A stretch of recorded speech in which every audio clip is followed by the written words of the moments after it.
recording now. Thank you very much. And I'm going to share my screen. You can see me okay, right? Yes. Oh, yes. perfect. Yeah, okay, that's fine. That's all that matters. And then you can see the screen. Ah, okay. Yeah. Now Perfect. I see the map. There you go. Yeah. Okay, good. All right. Okay, so let us begin. Let me just zoom out.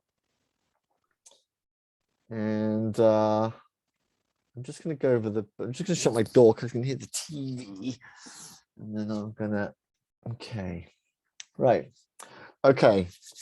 So let's begin. Your birth chart that you've seen, you've had a couple of readings with that. You've obviously got probably an image of that somewhere. Right. The best way to think about, it's not like an exact representation, but the best way to kind of look at what we're going to explore is basically like if you took like the Earth and then you had a map of your birth chart and we just kind of wrapped it around the Earth. Mm-hmm. That's essentially what we're looking at.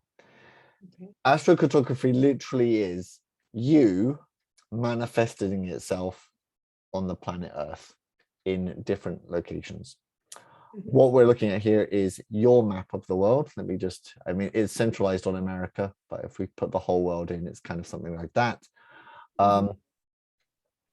Your map looks pretty much like mine. My lines are all in a whole bunch of different places, but for the most part, it's the same thing, a whole bunch of lines in different colors everywhere, okay? We've got the lines here.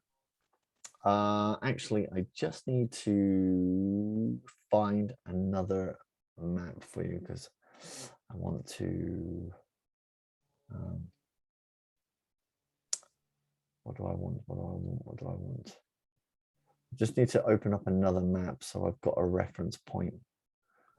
And now I can't find it. Oh no. Let's try this one.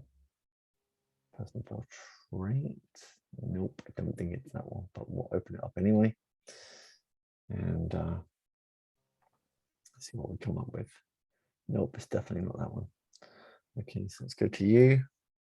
And then let's go to, I don't know where it's gone. There it is. Here. Okay. Nope, that's not the right one.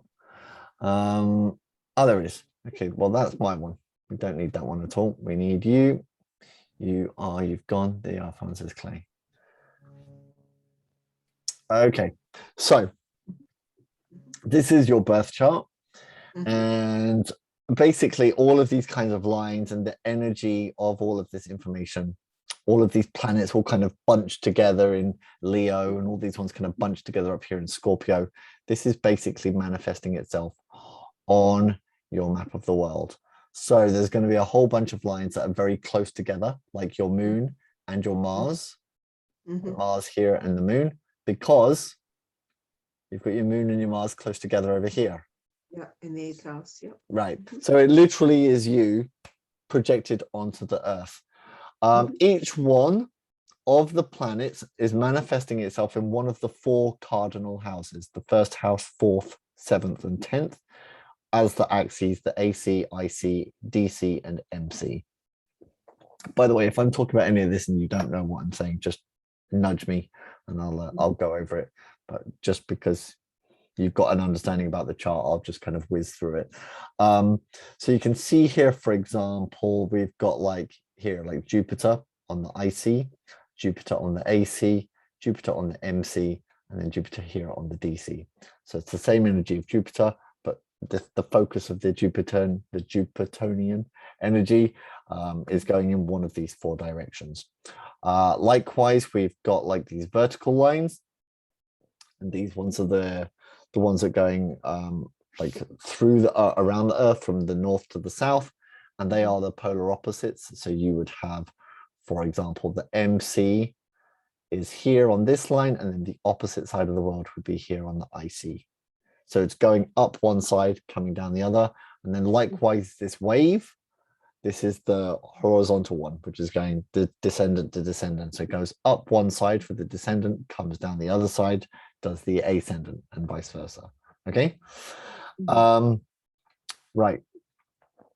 So all of these are color coordinated. You know all of the symbols, but the colors are basically orange is the sun, the moon is the dark blue, Mercury is the light green, Venus is the dark green, Mars is the red, Jupiter in the pink, Saturn is the brown, Uranus is the light blue, Neptune is the purple, and then you've got Pluto in the black, and then we've also got in the Chiron and the North Node also in the black, but they don't get their own color because, you know, they ain't planets. All of the points where these lines are crossing each other, like here, you can see like a whole bunch of them all over.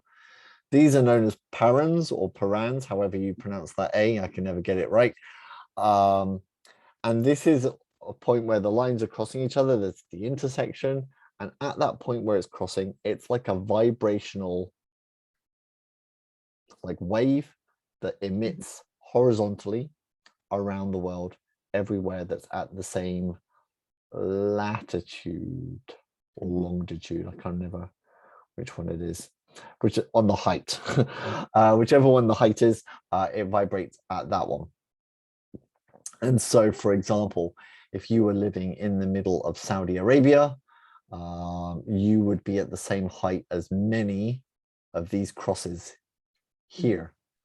So there would be a vibrational connection with the energy of these cross points, even though you're not directly under a line.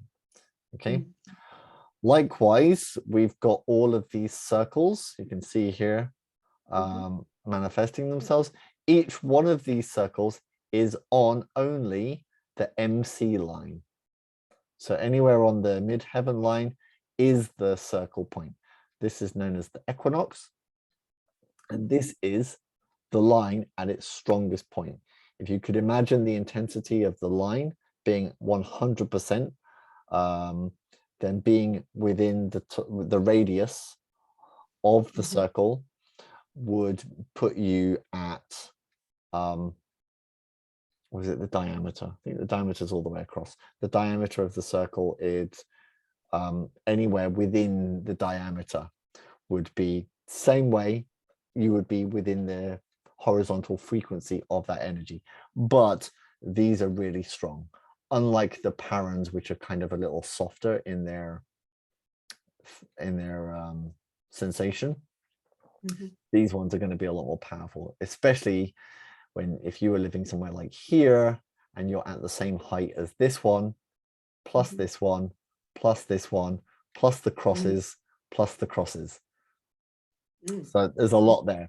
And if you lived under one of them, then you would have the same height as all of them, plus the crosses, plus you'd be directly under them as well.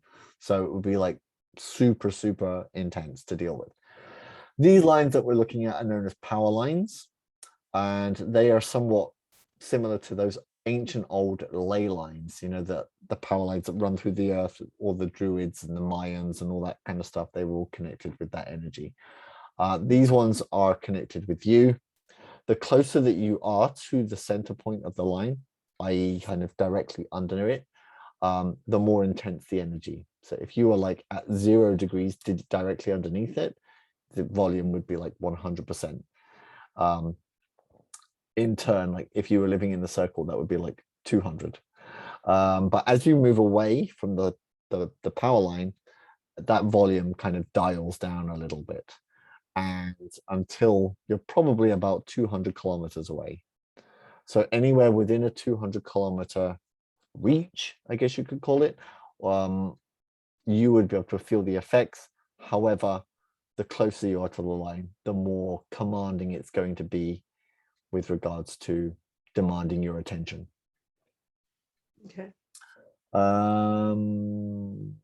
Okay, I've covered that. This little point over here is your reference point for where you're born. Oh, okay. So that's just there for reference. I These lines are yours and they don't move.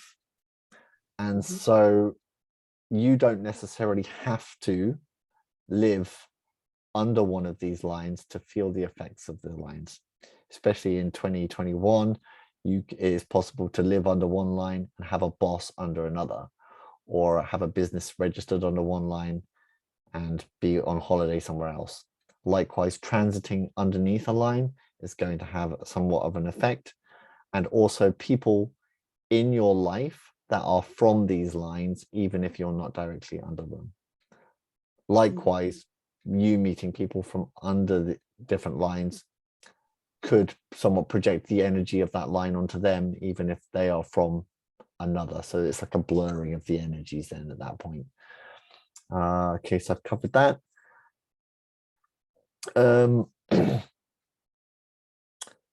It is primarily the purpose of the lines is really for us to know about ourselves, and it's really almost the equivalent of having like each one of the planets. When you live under a line, that planet is then on stage, and that's the thing that's commanding everybody's attention. Even though everybody's in the room, the one that we're all looking at right now is the one that the line is under. And if you've got that particular planet is well aspected or badly aspected within your birth chart, then that relationship is also going to get onto stage as well. And so that whole dynamic is going to play out underneath the energy of the line. Then it's kind of like also like 15%, like if I live under this line, is it going to be like if I live under a Venus line, am I going to get the benefits of Venus? It is also like that, but it's that plus more like what is Venus doing for me in my chart, you know, and how is that going to manifest itself, because I am already aware of it. And then the final point is the astrology doesn't really have an agenda, as I'm sure you know, so it doesn't care if you like a country or not, or you like a state or not, or whether you agree with the country's policies or politics or anything like that. So whether you think it's an ego thing where you want to move somewhere, that's purely an ego thing. But the astrology is about you knowing yourself under these lines. If you live under an area, or you want to move to an area where there's no energy like this one here, it simply means that you're not having to factor in any astrological baggage, I guess you could call it, with your time there. You know, sometimes I use the analogy, people say like, hey, well, if I want to live here, like, does that mean I'm not going to meet anybody? And I'm like, hey, if you go to a bar and you get drunk and show some skin, like, trust me, you'll meet people. But it's like, you know, the purpose of being in that area isn't going to be astrologically fueled. And I think that's my introduction covered. So, any questions so far? Oh, well, yeah, it's interesting to, get the interpretation on the little circles, and, that, like, I'm looking right in the middle of Africa with the circle and all the lines coming down through the middle of it. I've never been to Africa. Right. I've not had a real yen to go to Africa. COVID is kind of, put the brakes on just about Yeah. anything, But for all of us, traveling. definitely. Yeah. Yeah. And then I see the same thing for, South America. And I guess, Asia. and what? And to Asia as well. Oh, yeah. Yeah. That's okay. So kind of East Asia. Okay. Yeah. And, I haven't, I've had lots of friends who've traveled and invited me to travel, and I just hadn't ever seemed to be financially able, to join them.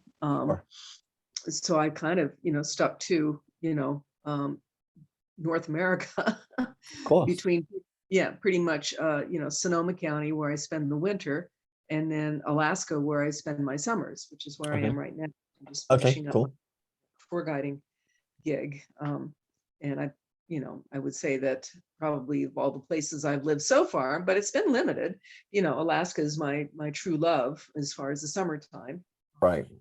And just the sheer magnificence of, that area. And it seems to serve my leonine tendency to, be a show person, in terms of being a tour guide. Yeah, I Uh, mean that all eyes are on you with that one. yeah, yeah. But I lived in Alaska for 16 winters. I stopped living in Alaska in the winter in 2016, and I'm pretty clear I don't want to live in, being a Leo, I need more sun. For sure, definitely. I can see that. So, it seems like my big, questions have been, where's my wintertime type spot? Right. Um, Sonoma County in California certainly isn't, a bad one, but I had considered Arizona and New Mexico and maybe Hawaii. Okay. Um, and I had wanted to travel to those places to get a little bit more of a sense of them. But of course, COVID has kind of put the brakes on. Hmm. But maybe that's a good thing, that it's kind of put the brakes on for me for the moment, kind of until I got this reading. Or maybe I should go to the middle of Africa, like Perhaps, because I've perhaps. never been there before, but I don't know, I don't know what people glean from these readings in terms of, future plans or making major shifts in their Sure. lives. I mean it's a fascinating tool because often you sometimes might get people that are connecting with places that they've had previous connections in the past, like they went somewhere and it had a profound effect on them, and then they see that a line was running right the way through it, and they're like, oh my God. And then when you explain about the line, they're like, yeah, yeah, that makes sense. Like that was like basically the overall sense of who I was in that position. Like, okay. Then you get other people that maybe they've lived somewhere their whole life and they hate it and they don't know why, and then they find out that they're right on top of like a Pluto line or a Chiron line or a Saturn line, and it's just a lot of heavy energy to deal with. And to be honest, like all of the lines, I mean, this with astrology, your own understanding, like there's no bad in astrology. It's just some of it's a little easy and some of it's a little hard. Mhm. And also, some of it's good to be under for long periods of time. Like we all like Venus, but too much Venus is not going to be great. You've got the vanity, you've got the overindulgence, you've got the materialism, but a little Venus in our is social and romance and creativity. So there's a lot of stuff there. So they've all got their good energies, and so a lot of people will be like, hey, well, I've been thinking about moving like here, here, here, here, and here. What is going to be the theme of what's going on if I was to move there? And we can look at it like that, or you can be like, where is going to be the best place for me to retire? And then we can look at Mhm. that, or you can be like, where is like I'm sick, like where should I get where would be a good place to get healthy? Like I need therapy, like where's it going to be a good place for that? So then once you start kind of formulating things in a different way, rather than like trying to find one spot that meets all your needs, which sometimes it does happen. I get people that want to find this kind of golden chalice place that's going to make all of their dreams come true. And really it's like, oh, so this is my own map of the world and it's my own treasure map. And I can basically go hopping to all of these places and activate all of these different things in my own birth chart, thus it almost kind of being like my own stepping stone guide to fulfilling whatever I choose is important to me in that Mhm. moment. um so yeah, that's for the most part generally how it works. There's also you can look at things like relocated charts, um which I don't, I sometimes I do them, but it's a lot to do another chart plus the meeting of the map, especially if we're looking at like 10 or 20 places. But essentially with a relocated chart, the planets essentially stay the same, but the houses that they are in move and your ascendant moves. So it's basically the time. And it all shifts around, and then it would basically be something along the lines of like, okay, well, if you were here, um, let's just give you an example. Like, okay, so your ascendant is in Aries, and then you've got Mhm. like the fifth house sun, so it's at Mhm. home there, which is great. Mhm. And then you've got like the moon in the eighth, and then Mars in the eighth. So you've got some stuff there. But then maybe you move, and your ascendant then becomes Virgo, and then suddenly all of these energies that you've got in the fifth now become 12th house planets. Mm, there's a different shift now. I mean, you're still you, but your focus in this area is going to be very spiritual, and it's going to be very insular, and it's going to be very reflective of you examining kind of, you know, your own 12th house connection with, you know, the God and the connection with humanity, and mm, how to mm, kind of deal with your own suffering, and, you know, working that through. So that's another thing that people can play out, but it really is just entirely up to you. So I mean, if you want, we can start, if we're landlocked to the US, we can look at the US. If you're like, well, where in the US might be good? But I mean, I'm just giving you ideas, really. I'm here to just whatever you want to do. mm. Okay. Well, I mean, just based on, what you see, I mean, what Sure. ideas would you throw out in terms of, a wintertime retirement spot? Or, Okay. I mean, I don't know where, um, if I choose somewhere, I don't know if I go there in the winter, if it becomes like a summer place. You know what I mean? Um, mhm, you've got um, two of my favorite lines um, running through Florida. hmm, Um, interesting. you've got the sun on the IC, Hmm. no, apparently known as the retirement line, because it's a line where we've ticked all of our boxes, we've got everything that we want from life where we are. Hmm. It's obviously the sun, so Hmm. you being a Leo, being under a sun line is going to be like very empowering for you. Hmm. And obviously the sun being the most important planet that we all have, whether you're a Leo or not. So you're Hmm. going to be in your own strength under a sun line, because you are a sun line. Because you are a sun sign. Hmm. Your sign is ruled by the sun. That's what I'm trying to say. But here it's the IC. So the emphasis on this area is more like our daily life, Hmm. our security, our family, our roots, our home, our sanctuary, all of that fun fourth house energy, the relationship with our past and our roots, with mum. Um, but you know, kind of the day-to-day life, like this is our home and the family. So it's going to be really enriched with all of this stuff. It's the sun, so it will have a cascading knock-on effect on all of the other areas of our life, because it's the sun, it dominates everything. Whereas if you were to live under like a Mars line, it literally just deals with Martian energy, whereas the sun is kind of like one of those chocolate fountains, like it kind of cascades down into all of the areas. Hmm. So it's a good one. And it's also, you know, the sun also representing vitality, um, and creativity. It's good for health. And so perhaps I mean, I don't know, I've never actually been to Florida, but I don't know if that's one of those places where in the winter it's like it's winter, or if it's always like a summery place. Because I know it's at the same height as Monterey, and I know Monterey in Mexico is cold in the winter. So that's where my head is at with, it might be Hmm. a good place astrologically, but I don't know if that fits what you're looking for in terms of like in the winter months, so to speak. Yeah. Um, that said, next to this one, you've got this Jupiter AC line, one of my Mhm. favorite lines that I'm in fact going to move to in Mexico next year in April. Mhm. I've already been under the Jupiter AC line twice before, and I like it.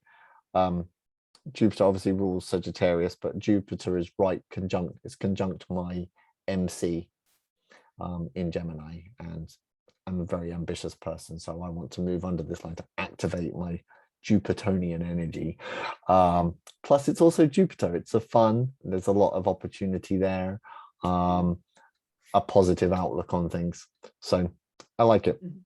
Whereas Mhm. you've got this one very much with the sun. So if you Mhm. were to be anywhere kind of on this peninsula, you know, you're going to have this bleeding effect between the two lines. You know, if you look here, you know, I said the lines are kind of good up to 200 kilometers. I mean, well, that's Mhm. 200 kilometers, and it's spanning pretty much the entire peninsula. Mhm. Only really once you get up to kind of from Jacksonville to Tallahassee that it becomes beyond that 200-kilometer distance. So most of that peninsula falls within touching distance of both of these lines. So anywhere in this area would be like, oh, I can just pick, yeah, fill your boots. Now, obviously, as you go further south and the lines start to converge, it's going to be more intense, but they're both good lines. They're, the sun is not going to be a bad energy to live under. I mean, you're a Leo, you're already aware of what the sun represents in both the good and the bad.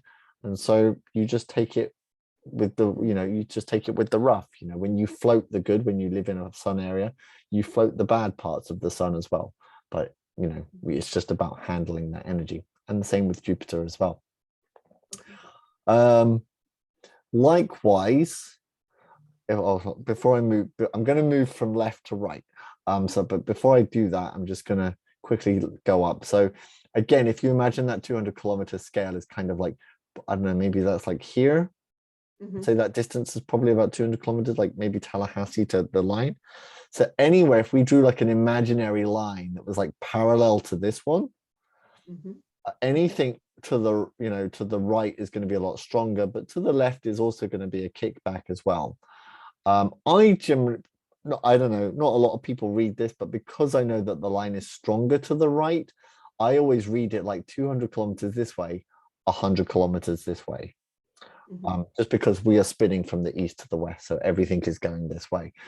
But if you were to look at that as the center point, then you're looking at places like Raleigh, Charlotte, Atlanta, Knoxville, Columbus, like Cincinnati, Charleston, Cleveland, all of them. Like if you had like a big marker pen and you were just shading in that kind of 200-kilometer width from the middle of that line, that would be basically what you'd be getting. Like anywhere that falls within the shade of this is going to be under the influence of that sun energy that we've just talked about.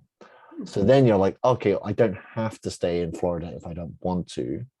If, because now you're starting to go like, okay, well, now I know the line is good for all of these places. Now it comes down to, do I like the politics? Do I like the aesthetic of the state? Do I like the neighborhood crime rates and things like that? Right. Because all of them are in the same boat. So that's when you start to cherry pick based on what your agenda is, rather than what the astrology's got to offer you, because it's going to be the same whether you live in Cleveland or Savannah. Okay. And then that runs up obviously into Canada as well.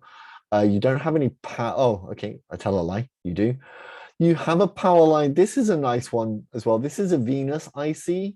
So again, everything is internal and everything is about our home life and our private life.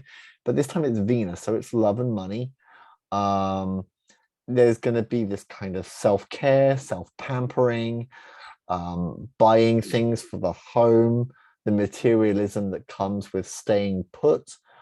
It could be good for investments in property. But it's also one of these ones where I tend to feel like it just depends where you are in your life, but it's one of those ones where maybe you take your foot off the gas. And if you're ready to do that in your life, maybe it's not such a bad thing. But it's running through Maine. And I know, and I've never been there, that Maine is not warm in the winter. So maybe we can just skip that. Maybe we can just skip that one. But I wanted to show you anyway. I don't want to leave off anywhere within the US. With regards to this Jupiter line, if we just follow that one, so obviously this is running through like Tallahassee, but again, with the distance, like this is good up to like Mobile and Memphis with the distance of that 200-kilometer. All of these Chattanoogas, obviously all of the dinky places that we can zoom in on, but we can't see at this range, they all fall under it. But as a scale to look at the big cities, like you can see it's running through Nashville, Tallahassee, close to Atlanta, Madison, Milwaukee, St. Paul, Duluth, all of those kind of ones kind of running through. I don't know what you call that, but is that the Midwest? I don't know. Yeah, pretty much. Okay. Yeah, it's starting with the Midwest. Then we've got some interesting lines here. So again, because we've got, remember the lines are close together in your chart. So we've always got this relationship. in your chart where Moon and Mars are dancing together around the world. So this is our first instance. This here, the focus is on the DC. So this one, the AC, is very much the self and my what I'm presenting to the world and what the world is in turn reflecting and seeing about me.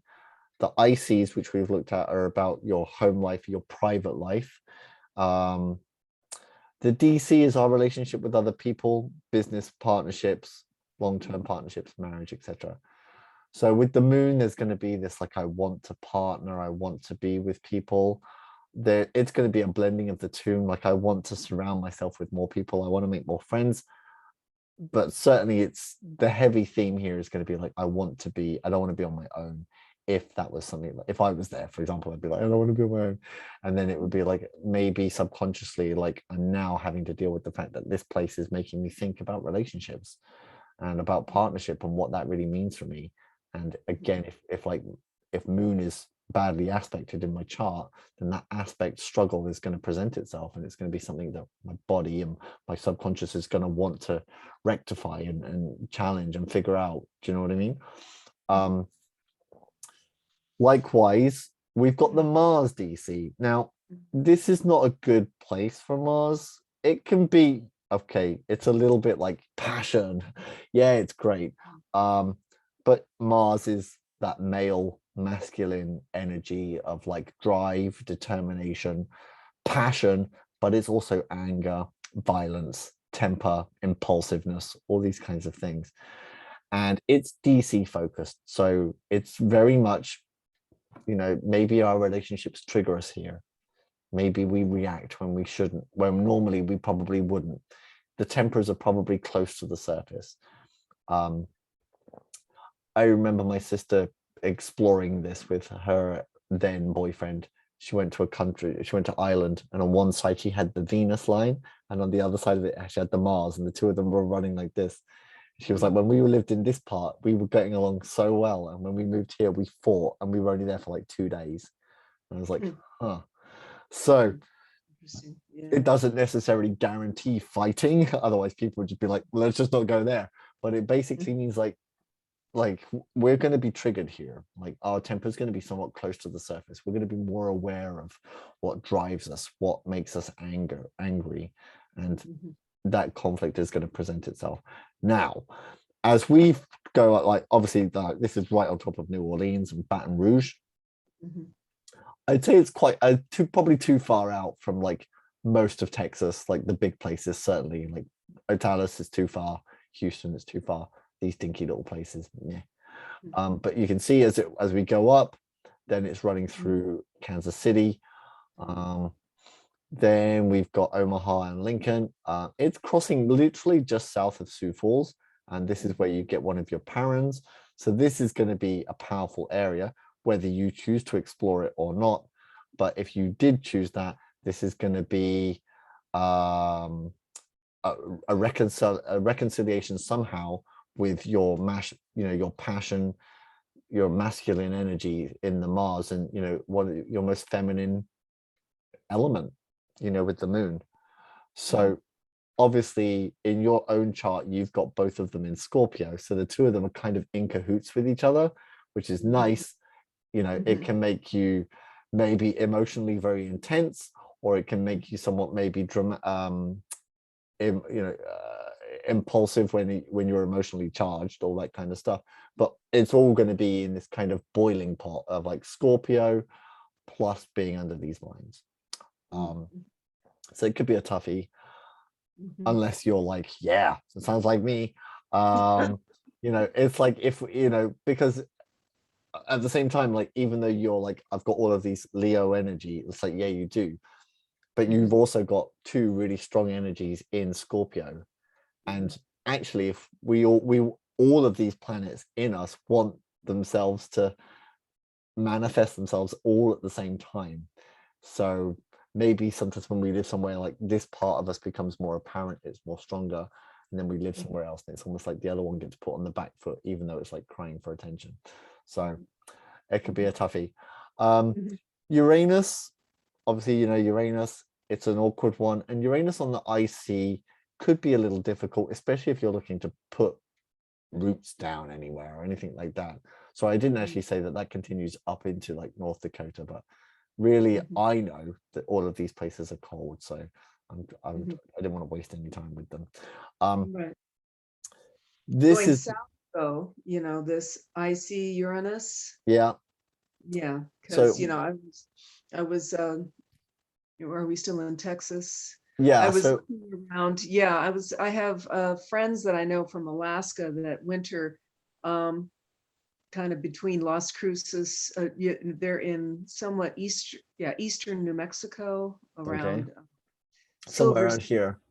Yeah, and I was looking at Las Cruces there a little bit. That was going to be one of my places to go and check out here Okay, once COVID is not quite so so that purple line. so Whoop, this is the purple DC. mhm, So this is with the this is a descendant line, but it's Neptune. it's what? Neptune. Neptune. Oh, okay, Yeah. thank you. So Okay. we've got Uranus and Neptune Mm, pretty close together. One of them on the IC and one of them in the DC. okay, that's Um, the I've lived under the Neptune DC line, so I know firsthand experience how that manifests itself. mm, And it just really depends on, I guess what your objectives are. I mean, I can certainly testify that I had a lot of relationships. I met a lot of people, but it was all under that Neptunian fog. So there was a lot of uh, disappointment there. mhm, A lot of mhm, the wool being pulled over my eyes, believing what mhm, I wanted to believe in others, but it was all me. It wasn't them. Like they weren't actively out to scam me or anything like that. But it's certainly mhm, my perception of people and how I mhm, perceive things. It takes a strong dose of like I need to pinch myself with all of these things to not get carried away, mhm, mhm, not to have the wool pulled over your eyes or be scammed. But us mm, looking at other people and them looking at us, it's under this Neptunian veil where it's like, is it real or is it not? And sometimes we're trying to fulfill that fantasy, right. and sometimes that bubble pops, and there's this crash landing of like, oh, this is the reality of this situation. Yeah, And disappoint. it's that constant kind of like, okay, well, I need to figure out what that looks like. The icy Right. Uranus. Okay, so when you've got the IC, you've got your private life, your home life, you want your family, your home, your stability. And then Mhm, you've got Uranus, which is right. like, Yeah. they're rebellious. They Mm, are unconventional. They're cookie. They want their freedom. They want their space. They like to move around. They don't like to be tied down. So when you apply that kind of Aquarian Uranus energy to your home life, it basically manifests itself as like, I might not feel settled here, mhm, or I mhm, might feel like this isn't my place. right. And being here is making me angsty. You know what I Mhm, mean? Like, I don't want to conform. I want to do things different. I feel like when I'm here, I never feel like I'm fully settled. mhm, There could be a lot of changes, a lot of movement, and maybe that's not easy when it's on an icy line, right. especially if you're like, I'm looking for somewhere like for 6 months in the kind of cold period, and it's like, okay, Mhm, I want to mhm, be I want to be here, and I don't want to have to deal with that energy. right. Unless likewise you're like, well, maybe I do want to deal with that energy because I don't like what Uranus is doing in my chart and I want to figure it out, you know. Mm, Um, mhm, but that is running, like you said, yeah, through Texas, small places in Texas. Obviously, like the big cities are over here, but the border of Texas, I think, is this line there.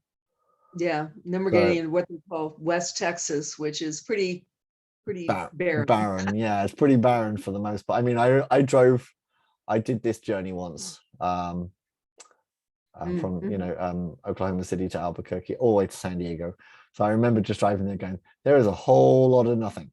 mhm, mm, And it was my first ever road trip through the US, and I was driving on my own, and I was mhm, like, huh, so this is Bible Belt country, right? mhm, yeah, um so it was pretty. Yeah, Mhm. there's a lot of nothing, and then you come across places like Clovis, and there's like 800 people there, and they all know each other, and it's like, Uh-huh. hmm. Yeah, So yeah, yeah. I get it. Mhm. So this is kind of what's going on with this area. Mhm. I think the Okay. only thing that I kind of like about this is like Santa Fe. I've been there myself. I loved it, Mm. and Oh, yeah. it's got a very artsy, Mhm. creative, spiritual kind of alternative vibe about it. Mhm. If anything, Neptune kind of supports that. You know, Mhm. Neptune is that kind of creativity. It's the poet, it's the artist, it's the singer, the songwriter. It's also the Mhm. painter, you know what I mean? It's that creative person. So there is a little bit of that where maybe there is some kind of spiritual connection with what's going on there. Mhm. However, it is still mainly focused about like my relationships with other people. Are these people screwing me over, or am I just believing what I want to believe? You know. Mhm. Okay. So, but that was basically those in the south. Then they run up through Colorado, and then they kind of start to separate out, and then they just run through a bunch of Mhm. nowhere places, you know, Billings, Mm. Mhm. that very popular place that nobody's heard of, unless you're like from there. And then we've got, hold on, did you have anything in California? You've got nothing on the West Coast. Huh. Yeah, and that's interesting because that's where I've ended up, mainly because I was raised, in Of Southern Cal, course, yeah. and I mean, my your roots are going to be there regardless yeah, of yeah. where there's line. So, I mean, we can certainly look at the diminutive lines. We can turn those on and activate those if you want to look at mm, these areas and you're like, I was kind of thinking like, where can I live in California? We can see if there's anything there. But in terms of like the power lines, mhm, there's nothing running through California. Interestingly enough, you've got these two that are very close together. This is the mhm, Saturn, obviously, you mhm, know, Saturn energy, and then you've got Chiron. That's another toughie as well. So Chiron, you know, the wounded healer, mm, the karmic knots that we've got to work through, the area that we're exposed to the elements, the area where we get easily triggered. mm, And this one is in your MC. So this is kind of our purpose, our career, the direction that we're going to, how the world perceives us, how they physically see us, how we're manifesting ourselves, in terms of the direction that we're going. And having the Chiron there can be one of those ones where it's like, I hope I'm going the right way. mhm, And maybe just in some areas of our life where there's some doubts and there's some not sureness. And it could be legacy stuff. It's not going to be like, you know, like, am I going in the right direction? It's almost like, well, you know, am I doing the right thing? Have I learned from the things of the past? Am I still carrying that stuff around with me? mm, Um, it can be a tough one. I like Chiron lines sometimes for like therapy stuff. mhm, If people need, I mean, that's one thing that the Americans do that we Brits do not, is you guys do therapy like it's to the end of tomorrow. mhm, So, you know, Chiron is really good for that. It's the problem is with it, it's like it's one of those kind of like, let me whip off the plaster really quickly. And everyone's like, no, no, no, no, I don't want to, ah! And it's like bugger, because it hurts and it exposes us to something that shocks us and we don't like it. But it's mhm, in that facing the pain that we actually heal. But it can be tough for some people. But mhm, I always like Chiron lines for that. And that's something that the Americans do. So every time I see them, I'm like, if you've still got stuff that you need to work through, always go to a Chiron line. mhm, But because if you're going there consciously, rather than like, mhm, oops, I've ended up and I hated this place. Like if you go like, I'm mhm, choosing to go here with an objective, then it's mhm, different because it's almost like you know you get yourself kind of psyched up for it. Do you know what I mean? right. Um, Mhm, and then you've got the Saturn DC, and this one really talks about, you know, again, it's the relationships with other people, business and partnerships, but mhm, it's the duty. It's the duty. It's the kind of the heavy lifting part of those partnerships. It's the contract that we sign with these people. It's the due diligence. It's the doing our part that's maybe not so Venetian in its like lovey-dovey energy. It's more like, okay, well, you want to be in a relationship, well, you know, you've got to take out the trash and you've got to do the laundry and you've got to, you know, it's that kind of Yeah. the responsibility part, rather than the kind of let's lose ourselves in the kind of the butterfly area, which you might kind of get always if you're under the Venus line, you know. So, and those lines are running right on top of like Tucson, Nogales, Yeah, and Phoenix, I've been in that area. Flagstaff. I don't know if Sedona is right in there, but Sedona is probably one of my most favorite places in Arizona. Yeah, I Sedona, know it's Grand um, Canyon. Prescott. Let's see. I've heard of Sedona, but Yeah, okay, so it's this is the border. Flagstaff was on the map there, I think. Yeah. Flagstaff is over here. So Yeah, this is so Navarro. Oh, no, not that's Navajo Nation. okay, not No, you go there. over to Flagstaff. Let's Okay, so see. this is Flagstaff here. Yeah, so it's somewhere down around in here, maybe between the two lines, but pretty close. I don't know if it'll show up if you This is Sycamore sit Canyon on. Wilderness. Oh, it's sitting right underneath. It's sitting right underneath. Oh, there it is, Sedona. Oh yeah, Interesting. and So that's yeah, that's one of the places with vortices. It's a yeah, major vortex place with the red rocks and the sandstone. the ones that they used in all the backdrops for all the cowboy movies. Of course, yep, Yeah, yeah, but I find that really interesting that that sits right where it does, because yeah. that place really resonated with me. It really, really did. You have had a connection to it. Yeah, yeah, very strong. I don't, But did looking at you? it from But Saturn, were you living there, or was it just like no, a went and visited. Yeah, right for sure? went Yeah, and I visited mean, and yeah. So, I mean, and I would probably, if I were to, do a Arizona, New Mexico trip, I would probably include that, of course, again, yeah, um, as far as, because I really liked it there. But of course, I always have to, and this, of course, is the Saturnine part of, okay, you want to live there, how do you support yourself right, there? Sedona's pretty expensive. And right, I'm looking up to the time where I'm going to retire with a fixed income. right. And I don't know that my fixed income, Can would support support. Sedona. Yeah. Yeah. So, So yeah, so those are, it could be a heavy one. You know, with yes. anything with Saturn, it's like Mm-hmm. there's like a price to pay. Like Mm-hmm. that, with anything with like when you have your Saturn return, it's like, well, what's the price? Well, you've got to grow up, you've got to let things go. The old part of you kind of dies and the new part of you kind of emerges, and there's that cost, but that cost, we become smarter, we become more intelligent, we learn our lessons in theory. So it can be a tough one to live under.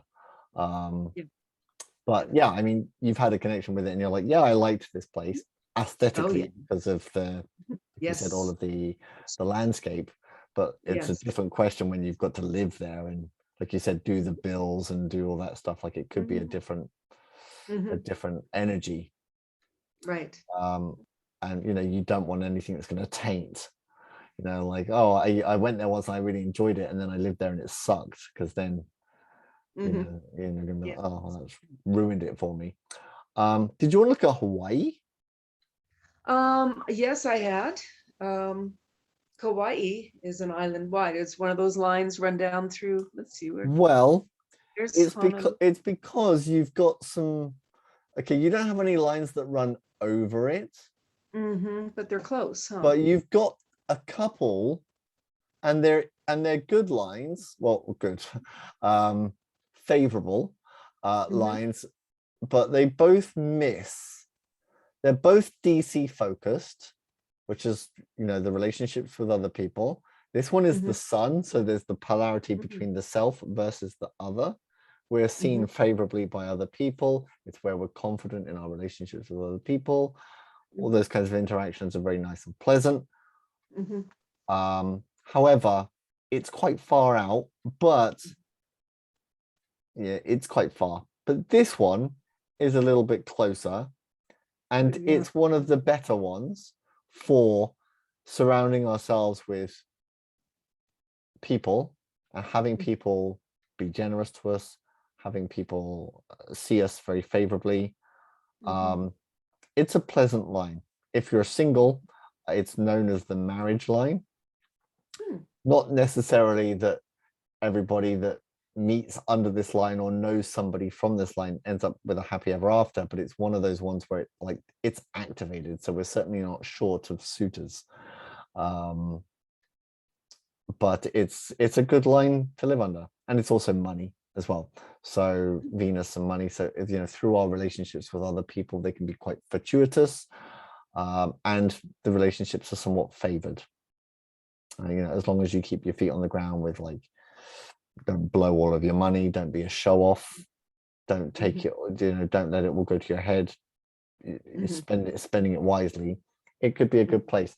Now, obviously Honolulu would be too far, but certainly Hilo, which I think is the capital of the big island, would be certainly worth a punt if you were like, I mean, from a climate point of view, I don't know if that meets what you were looking for in terms of the temperate for the year, but certainly if you were like, hey, maybe I go to Hawaii for a bunch of months, if it's sunny and it supports whatever it is that you're looking for, it could be a favorable line. And this is you still kind of staying within the parameters of the US, you're within the 50 states. Right. Yep. So that could be an interesting one. Yeah, I think Maui might be a bit of a push from the distance, but certainly I could entertain you exploring Hilo to just see how that plays out for you. Obviously, I know that this island is huge, but ironically, it's the smallest one. But it's my favorites so far have been Kauai, and I lived on Maui for 3 months. Oh, okay. Way back in the 80s. Back in the day. Yeah. And it was a lot smaller, but I like the chickens there, and they have a good yoga studio there too. Is this one here part of Hawaii as I well, or is that a different thing? Molokini and Molokai, which are really tiny. I think that they're off Kauai. I'm not sure. Okay, so there's these two, which I think are the ones you would like. This Ni Nihao. Yeah, Niao? that's where the Hawaiian language is spoken. Okay, and then you've got this little puppy here, which is Mount. Yeah. Oh, it's just probably the tip of a volcano. Right, Mount Cool. I don't know what that one is. Yeah. But, okay. Let's actually, if I zoomed in there, it actually said the United States. So let's just for shits and giggles to see what this one is. It might not be. It might just be a dot in the middle of nowhere. Okay, so that's actually part of Hawaii as well. Huh. You see here the US. But what one is it? It's whatever this is. 104 meters. It's this island. Niue. Well, the military kind of settled in with a lot of these places too. Perhaps, yeah, strategic bases. So I get it. There could be a whole bunch of nothing but just soldiers there. I was gonna, if that could have been somewhere that population wise, then that's very close to this line, the sun. So and all of these are actually quite activated with the moon is also touching this one. Then you've got this Jupiter icy, which is a great line, especially if you're like, I want to live somewhere. It's amazing. But I don't know what this one is. This is another island on Hawaii. So Hawaii's got quite a lot of these dinky little islands. I don't know how they get to them. Or seaplane, I must imagine. Yeah. Oh, easily. Yeah. But then now we're kind of like in the South Pacific, like that might not be practical for what you're looking to achieve. If we go up to Alaska, which is where I've spent so much of my time over the.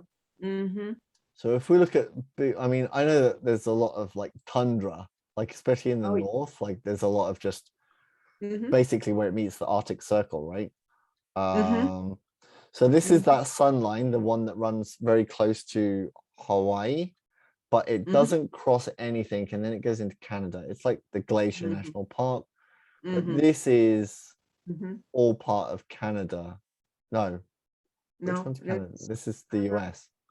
This is Canada. Okay, so the Prince of Wales and all of this stuff. There was some stuff around here. I think there's some big places like Ketchikan and things like that. But these places, Mhm. Juneau, that's what I was thinking of. Yeah, that's still all part of Alaska. I had found that to be a little too rainy and cloudy, for Okay. me. Yeah, there's You just a know, lot of these, like you said, ice sheets and just wilderness. So there's a sunline there, but if yeah, well, and it's beautiful in the summer, for sure, of course. what's drawn me up there, but I've been more, west of Right. what they So like Anchorage is over here, right. And which so I is was north of Anchorage up here near Mount Denali, which is North America's highest peak. oh, But okay. that's for the summers when Right, it's for like sure. 20 hours of daylight. Yeah, So definitely. yeah, that's Where just is this place that was in that vampire movie? Is it Barrow?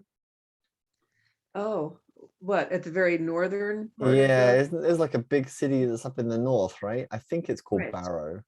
Yes, yes, it is. It, it, Tubiak, they've renamed it. Yeah, Iku- Oh, this is what it was. yeah, that's the Barrow renamed itself. Ah, Ludogavik. Yeah, that's um, the Inupiat name for that. They decided to take away the English sure. given name and go back to its original Inupiat name. So Okay, that makes sense. yeah, yeah. Okay, so I've there's never. that line there, but it's that Mars line, that the one that you had running through Yeah, that's way too far the north. yeah, and it's the US. Yeah. So, but I just wanted to show you that anyway, that that's kind of what Alaska's looking like. You do have these two nice lines here, but I think, like you said, this is probably a bit too cold, not really what you're after. So if we were to say like, hey, well, based on what we're looking at, Mm-hmm. and I'm thinking about somewhere sunny and I wanted somewhere warm, Mm-hmm. it's basically Florida. Mm-hmm. It's interesting. Obviously, if you wanted to go to the Caribbean, Yeah, then I mean, you've got a lot because I more don't like the options. So politics in Florida, so I'm just curious if you were to go farther south. But of yeah, course, so then you're getting into, foreign countries and so definitely, on. but I mean, there's going to be strong expat communities in places like the Cayman Islands where they are loaded with money. Um, and then you've got like the Bahamas is close here, but this is Mhm, running pretty much on top of the Caymans. You've got this Paran, which is crossing itself. mhm, You're not far away from Jamaica, George. mhm, This is literally on top of the Caymans, so this could be mhm, an interesting place worth exploring. Plus, also you've mhm, got the Jupiter, which is like, you know, mhm, these mhm, are these are two good lines to cross. The Sun and Jupiter, when they cross, it's great. uh-huh. Um, Okay, so that could be worth exploring, and it crosses neat. there, and then it's Mhm, equal to kind of Haiti and the mhm, northern part of kind of the mhm, Dominican Republic. But mhm, that's where those two run.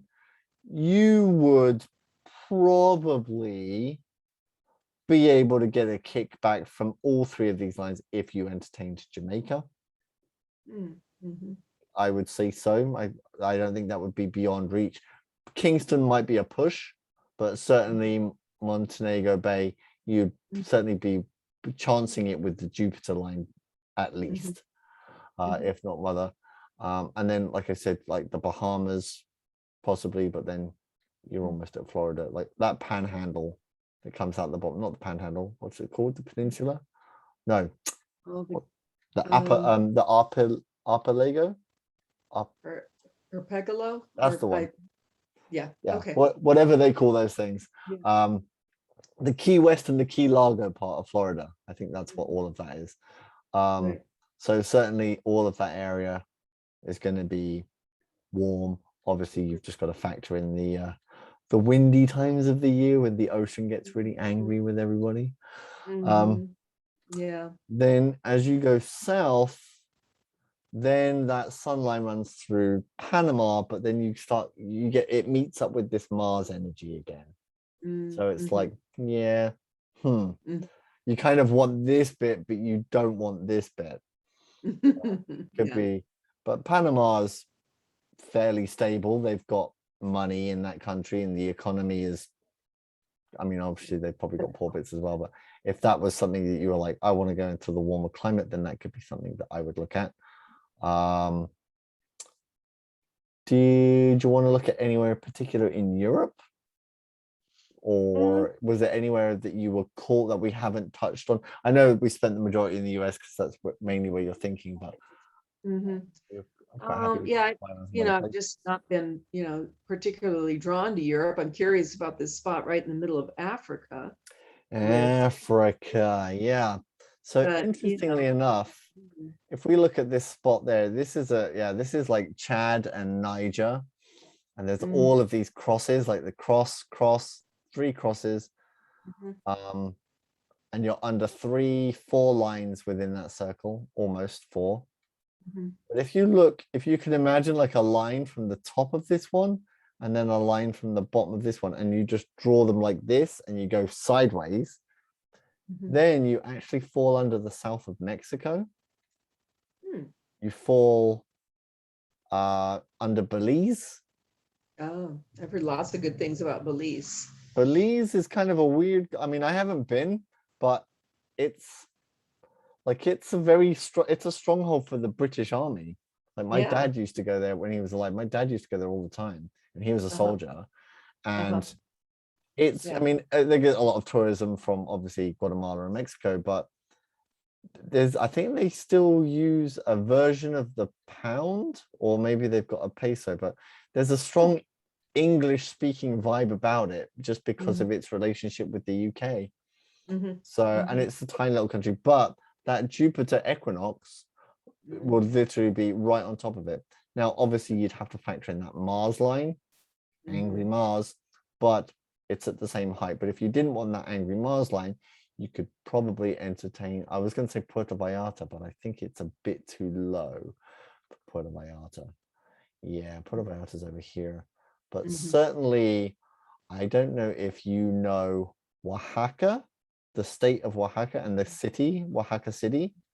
Mhm. One of my Not, one of my favorites. Have you been to Mexico? just in the Baja, Okay, like just the to Baja. Baja Peninsula. Mhm. Okay, so yeah, I mean, Baja is just Baja. It's like mini Mhm. America. Yeah. Um, but But yeah. certainly, like if you like this kind of Jupiter circle that you've got all the way over in Africa, it kind of covers all of this. And I've Mhm, lived literally at the most southern point mhm, on this place here. I lived there for 8 months. mhm, Loved it. mhm, But it's a very mhm, poor state, but it's very rustic. That gets a lot of American tourism. Not I'm mhm, not like like Cancun a lot, but there are people that travel through those areas. mhm, But it's a nice area, but it's hot, and it's hot in the winter time that we know as winter, like mhm, October mhm, to March. It's mhm, That's when it's their summer season. So mhm, um whether that's like Acapulco essentially would fall under that. So whether you're thinking about any of that kind of stuff, potentially, I would say I think Tulum is a bit too low for that. So this is all like protected rainforest, and then you've basically just got Belize, which would definitely mhm, fall under mhm, Guatemala as well. mhm. Um, um, um, um, um, um, Okay. let's Lots to see. think. Lots to think about. Let's see if I see anything that makes me scream for you. Um, in the winter time, what's it like in most of? I mean, in our winter time, even the Mediterranean gets a little cold, Mhm, especially on the ocean. So even Spain, Barcelona, Italy, mhm, they would get their cold mhm, bits. So really, you'd probably wanting to be, if you're wanting the warm in the winter, you'd probably be wanting that kind of Mexico type temperature, which is basically the same as Africa and India. This is why all of these places are like, they've all got roasting hot deserts, is because they're all at the same height. So it's just mhm, that same energy around the earth. Um, mhm, so you've got one equinox over here, then you've got this one in India as well. You've got all of that noisy stuff going on in Asia. I like I like this. I like this bit for you. Mars, mhm, this is one of the better lines for Mars. With on the AC Mars, on the AC, you know, this kind of standing up for our rights, you know, getting active, getting physically active. It, you know, unless you've got like a temper, you know, it can be one of those ones where maybe you clash easily with people. But I like that one for kind of getting inspired, getting shit done.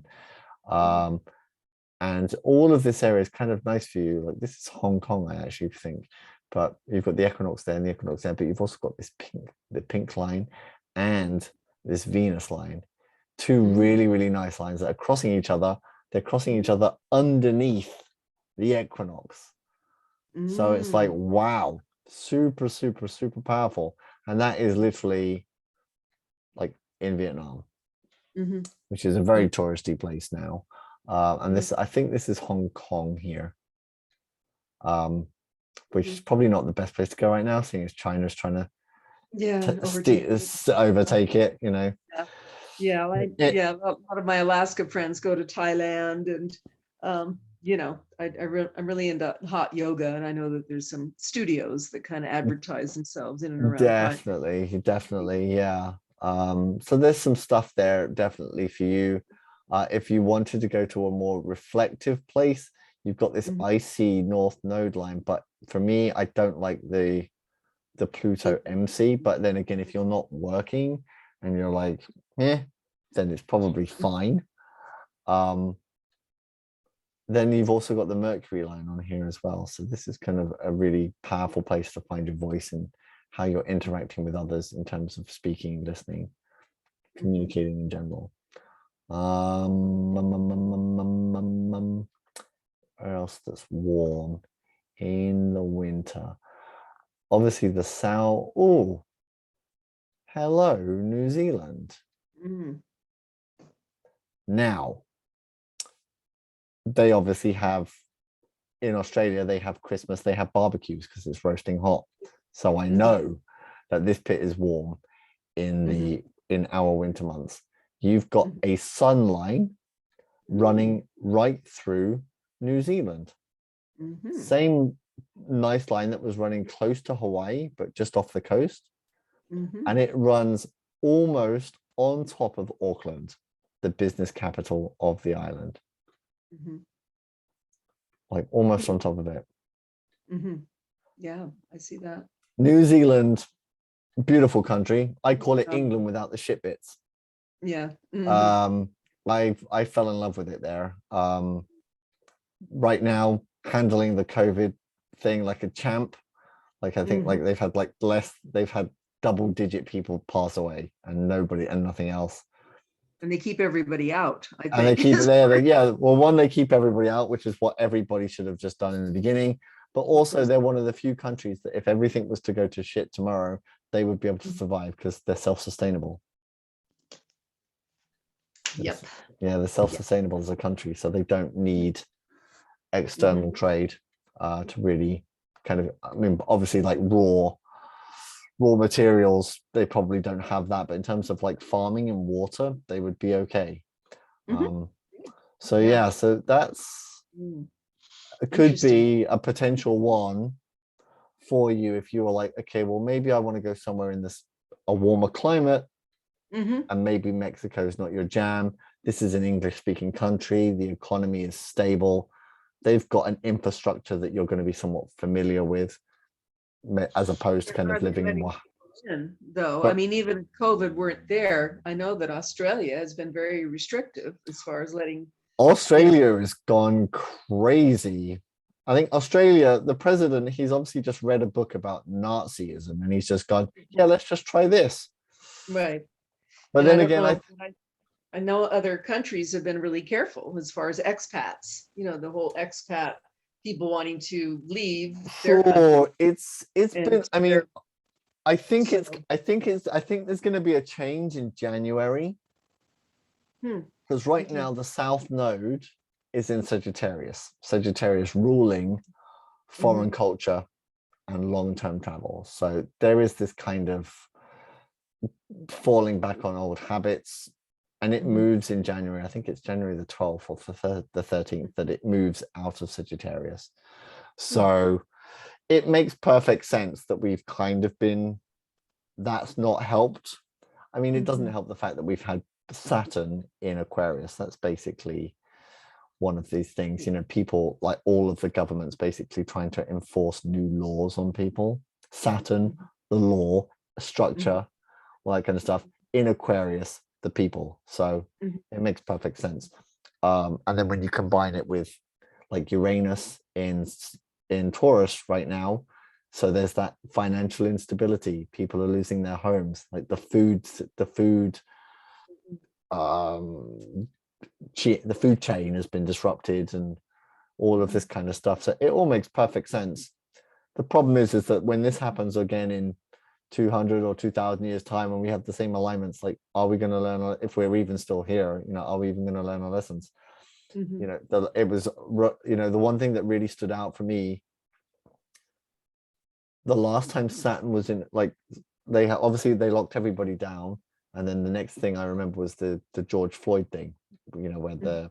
where he was killed by the policeman, and then everybody rioted, and they rioted in America, and they rioted in the UK, and a whole bunch of different countries around the world. And I was like, what happened the last time Saturn went into Aquarius? And then I went all the way back, and it was like, look at that, Rodney King, black Oh, guy beaten yeah. by the Mhm. cops, LA Yep. riots. And I Mhm. was like, well, didn't see that one coming, did we? Mhm. We're not Mm. learning the lessons. No, we're not. Wow. We're just not, Mhm. you know. It's and and I feel sorry for you guys. I've been to America about 12 times. I've got a lot of friends there, and I love the American people, but politically and as a country, it's a mess. Mhm. Oh, And yeah. also, and it's a baby country, it's a country that's only got 200 Mhm. years of Yeah. kind of like official history. So in compared to like China and the Mhm. Roman Empire and the British Empire and all of Mhm. that kind of stuff, like you don't have like tens of thousands of years of slaughtering people to go like, yeah, we should probably not do that, you know. Mm. Yeah. So right now you're still trying to find your feet, but it's a Well, toughie. yeah. And I'm just afraid that the original sin of slavery just keeps casting a pall as far as people's mindsets and politics, because so much of what's driving all this is white supremacy. Yeah, You know, yeah, rogue there's the white supremacy, and there's also the exploitation of the poor slavery. Yeah, is and the is slavery. somewhat kind of keeping them slaved by the promise of like a Right. better world, and like we'll pay you so that you're not poor, but really Very much. it's like a carrot on a string, it's a Right. different Right. form of Yeah. attachment, whether it's through control Right. or it's through manipulation.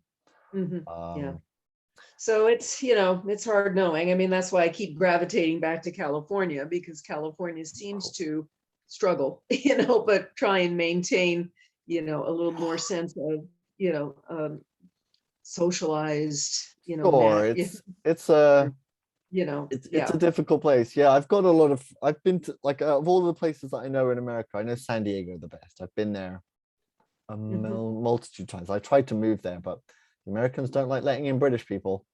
They don't like giving them visas. So I don't know Right. why, but and I get it, because they probably think I'm Hmm. going to try and conquer you or something. I don't know.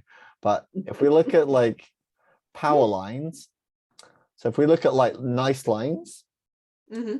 if I've just turned them on, so I've got on a couple of extra small lines. You've got one that runs through California, and it's a pretty good line. It's a sun line, so it's good, but it's not on the coast. It Yeah, I runs think this green one is the closest to where I will spend the winter, which is around Santa Rosa. That's where I'm. right, and this one is ruling the mind. So this is a Mercury line, Oh, okay. which is going to Hmm. be, it's a favorable line. It's going Hmm. to be, getting our point across, having our words listened to, being seen as a voice of Hmm. authority. Yeah. It's a good line to live under, Hmm. especially if you like Mercury. And I mean, my chart ruler is Mercury, so I like Mercury, even if Yeah. you know. Yeah. So Yeah, it's been a it's an while. interesting one, but it's like it's more up kind of, I guess that's like Humboldt County, all of that area. Well, coming down into, Sonoma County, which Okay. is Santa Rosa. Yeah, if you see that little, it's north of Oakland. All Yeah, right, that's gotcha. that's right where. All right. So yeah, so all of this area is kind of Hmm. foresty. I think there's a lot of forest up there and farms and wine And then you've got the coast, and I and do then you've got the coast. enjoy the coast, the beach, that sort of thing. Not the beach like in Southern California beaches, Right. but It's like uh, English beaches, I'm sure. and But especially during the winter, that's some of your nicest weather is really in the winter time. You don't get the coastal fog as much. So okay, yeah. So it's probably more like, I don't know, like temperate, I guess. Would that be the case? Like not too hot, but not cold either. that's right. That's right. Yeah, Yeah. I just kind of follow all the birds that I see in Alaska in the for sure. summertime. Yeah, just where are those guys going? And then, on the inland section too, there's big refuges that I like to go to and look Oh, at okay. Yeah, that birds. makes sense. At any But rate, yeah.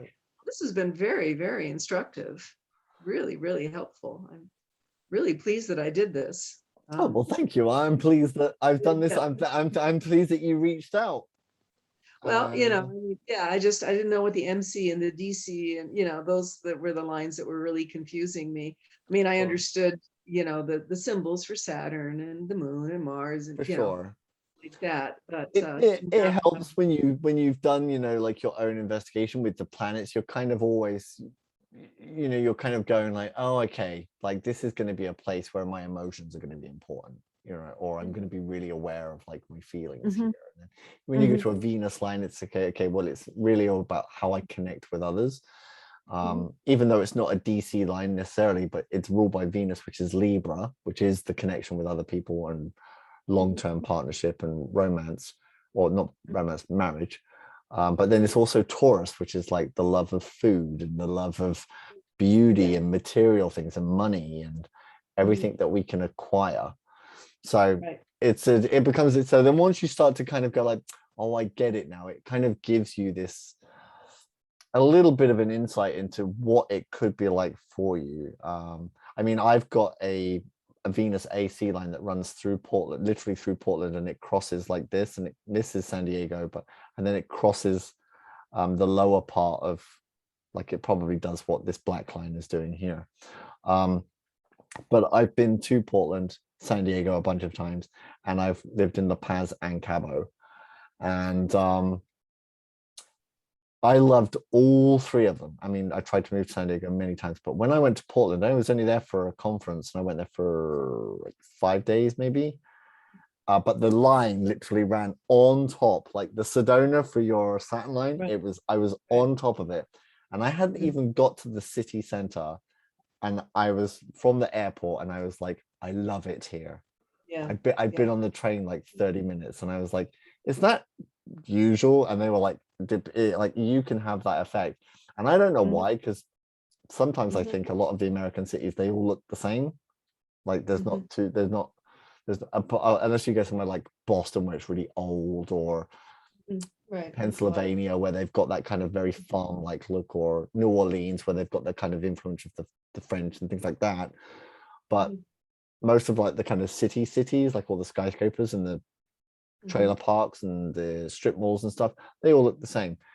But mhm, when I went to Portland, something about it, I just was like, I love it. And I was on the train going to the city center. I was like, I already love it here. And I couldn't mhm, believe it once I realized that my Venus line went right the way through it. And I was like, that makes perfect sense.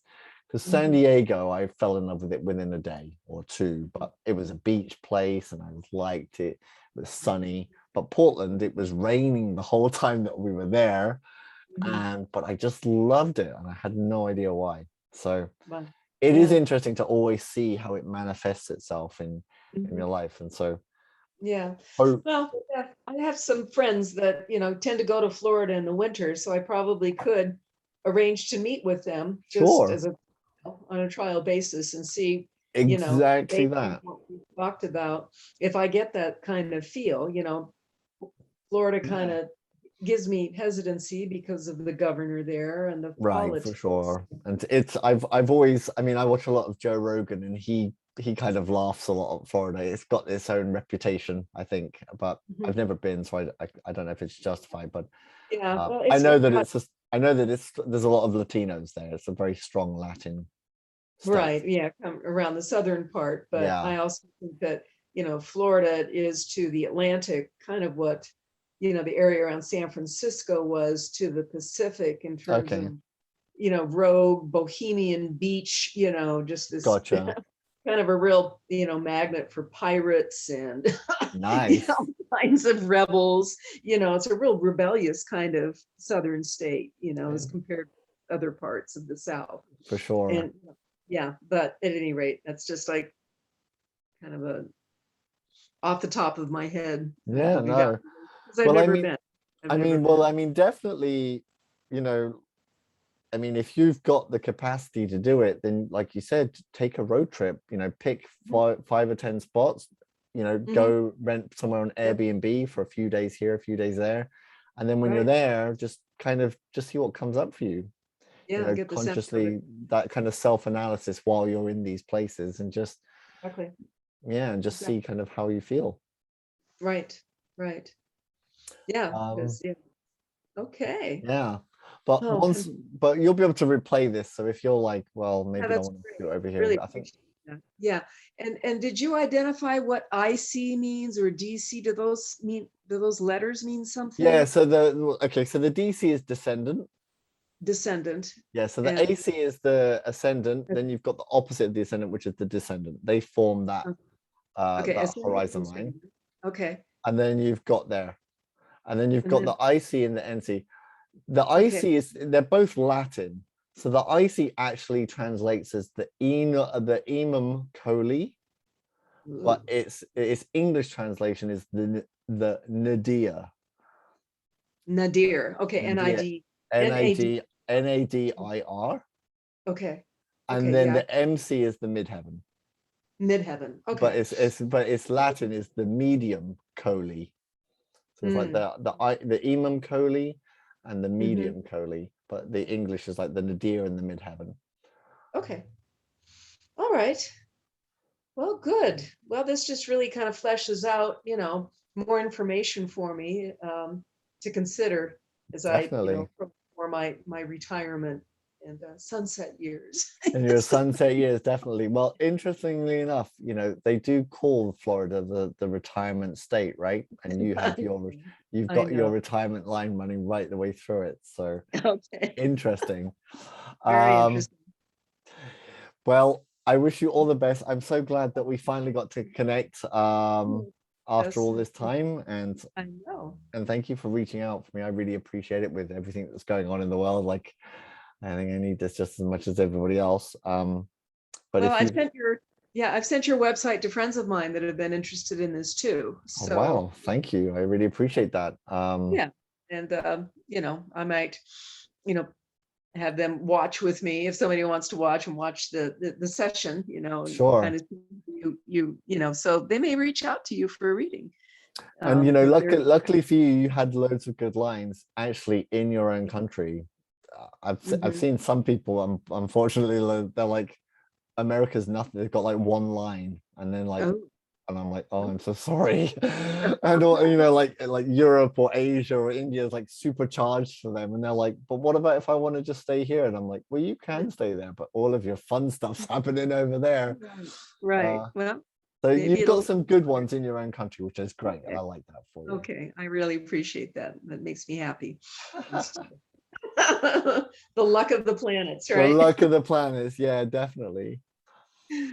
All right. Okay, well, take care. And yeah, once I've Okay. stopped sharing this, it will download onto my computer and I will send it over to you within the next 24 hours. And if you don't get it or it gets lost in the email, just be like, oi, Baldy, and I'll send it. I normally keep the videos for about 3 months.